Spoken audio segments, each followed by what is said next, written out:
Tokoh masyarakat Lambadalo, Bakhtiar, menyampaikan harapan para nelayan kepada pemerintah Kabupaten Aceh Besar agar Kuala Giging dapat dikeruk kembali karena muara keluar masuk kapal ke TPI Lambadalo sudah dangkal.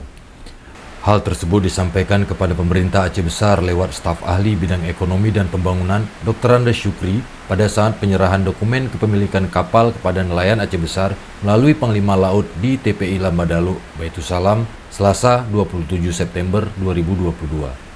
Hal senada juga disampaikan Hasan Panglima Laut Lok Lepung terkait dangkalnya dermaga TPI Lok Sedu sebagai teluk transit yang saat ini kesulitan merapatkan kapal sehingga bongkar muat ikan terpaksa dilangsir di laut ke dalam bot kecil sebelum dibawa ke daratan.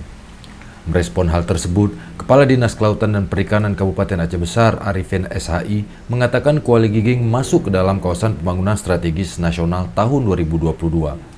Sementara untuk dermaga Lok Sedu akan diusulkan kembali melalui Musrembang supaya bisa kita keruk dan bisa dilalui kembali kapal pendaratan ikan. Pulau Aceh, itu pas kecil beliau yang mengeluarkan pas kecil dari KSOP Malahayati.